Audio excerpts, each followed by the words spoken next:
Bonjour à tous et me voilà de retour après avoir récupéré un téléphone qui m'a empêché de commenter la toute fin de saison. Ceci dit, la toute fin de saison, bon, hein, tant pis pour nous. En un mot, bravo à Lille, tant pis à Paris. Et bravo à Chelsea. Moi, personnellement, je suis content pour Tourelle et Silva parce que c'est les anciens de chez nous. Ils n'ont pas triché quand ils étaient là et je souhaite que le meilleur aux gens qui ont porté nos couleurs.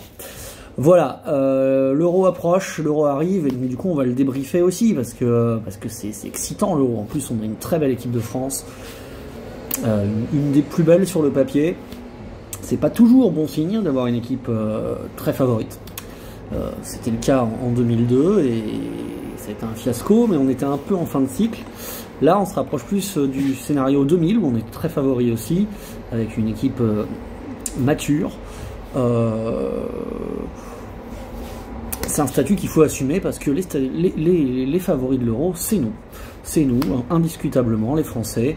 Même si les Anglais, qui l'accueillent presque, hein, puisque ils vont quand même jouer tous leurs matchs à domicile, c'est les seuls, et que du coup, le tirage au sort leur a éclairci leur tableau, alors que nous, on va quand même avoir ce tirage au sort, quoi.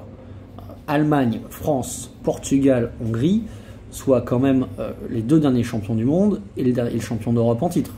C'est incompréhensible d'un point de vue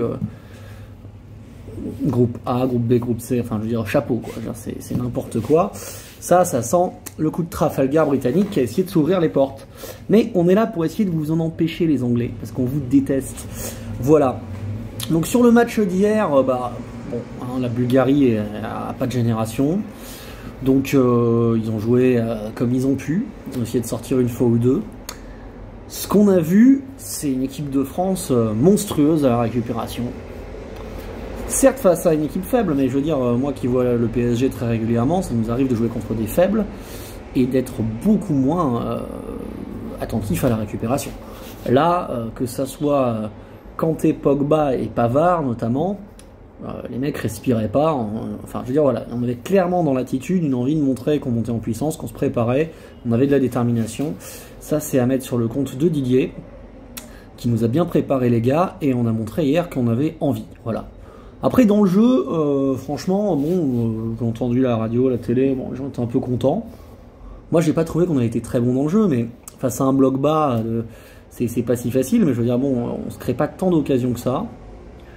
Mbappé, Benzema, ça n'a pas si bien marché que ça, à tel point qu'on a été finalement plus efficace avec le karting qu'avec la Ferrari, hein.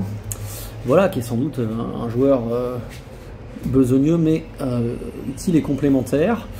Voilà, bon, moi je reste quand même optimiste sur la façon dont Griezmann, Benzema et Mbappé vont finir par se trouver. Benzema a mûri. Il est plus aussi con qu'à l'époque Ribéry où il lâchait pas la balle. Je pense qu'il s'est déneymarisé et que maintenant c'est devenu un joueur intelligent, d'expérience, enfin je l'espère pour l'équipe de France, et qui saura trouver les combinaisons. Ça c'est ce dont on a besoin. En tout cas, ce qu'on voit tout de suite, c'est que ça libère un peu de l'espace à Griezmann et ça c'est superbe. Parce que le vrai, à mon avis, grand joueur de cette génération, c'est-à-dire Lloris, Varane, Pogba, Griezmann, Benzema, c'est Grisou, évidemment, n'en déplaise aux fans de Benzouille. Enfin, pour moi, il n'y a pas de débat. Griezmann, il respire le foot dans tout, il est intelligent dans tout. Et depuis 2014, hein, depuis le début, il a toujours le sens de la passe, du collectif, de l'effort. Enfin, c'est un vrai joueur de foot, quoi. Joueur de foot, c'est pas juste faire des jongles et des accélérations. Un joueur de foot, c'est jouer avec son équipe. La plupart des gens s'en rendent pas compte d'ailleurs. Quand tu fais un five avec tes potes, la plupart des gens croient que celui qui est bon, c'est celui qui dribble bien. Hein. Ils regardent jamais celui qui se place, qui couvre, qui machin. Ça les dépasse comme ça. Donc la plupart des gens qui regardent le foot, ça vous dépasse aussi. Bon, c'est triste, c'est comme ça, mais c'est normal. C'est le moutonnage, c'est comme ça. Le meilleur joueur de l'équipe, offensivement, sur les 10 dernières années, c'est évidemment Griezmann. Et donc du coup, là, qui sera un petit peu plus libéré, moi je crois beaucoup à ce trio Benzema, Mbappé. Voilà, on verra. Et Giroud en rentrant, et Dembélé a montré qu'il avait aussi des jambes, des capacités de percussion. J'espère qu'on sera à la hauteur. Sincèrement, je pense qu'on est plus fort que et les Allemands et les Portugais et les Hongrois. Maintenant, c'est un vrai tirage difficile. Hein. Les Allemands, c'est jamais facile de les battre. Et c'est jamais facile d'être très favori. Donc, il faudra se méfier, il faudra être sérieux. En plus, on s'est rajouté une complication avec ce retour de Benzema, parce que d'une certaine façon, on n'a pas d'automatisme, ça peut ne pas prendre, quoi, au dernier moment. Mais moi, je crois que ça va prendre. Je crois que ça va prendre parce que je crois que était venu le moment d'une réunification nationale et que Benzema et Deschamps, qu'on le veuille ou non, en sont un symbole, qu'il est le bienvenu. Et j'ai trouvé tout le monde très intelligent dans cette réconciliation et ce retour, et j'espère que l'intelligence portera ses fruits. En tout cas, ça serait super. Après, gagner ou pas, le foot, hein, tu sais jamais ce qui se passe, mais moi j'y crois. Surtout parce que, voilà, au milieu de terrain, comme je le disais vaguement tout à l'heure, bon, Pogba, Kanté, c'est quand même monstrueux. Moi j'ai bien aimé Tolisso, que je préfère à Rabiot.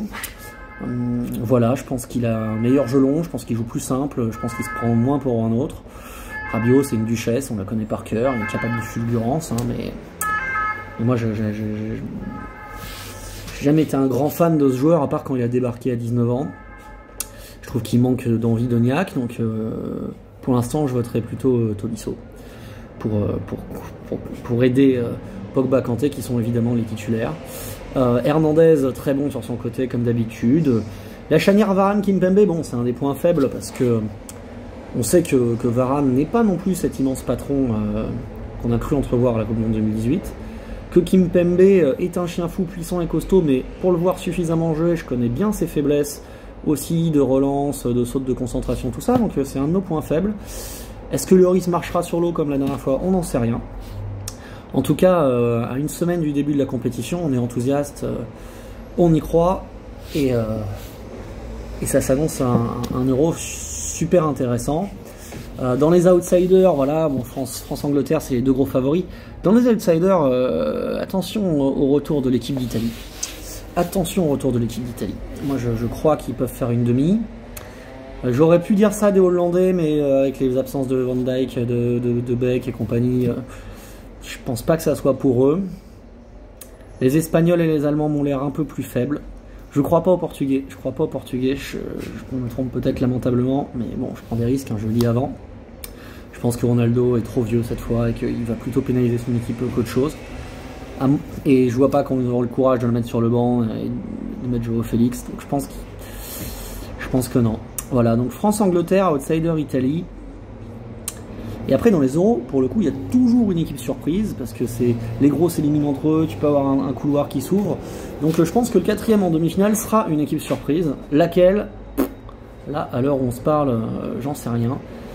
Peut-être qu'après avoir vu quelques matchs, je commencerai à sentir quelque chose. Ciao!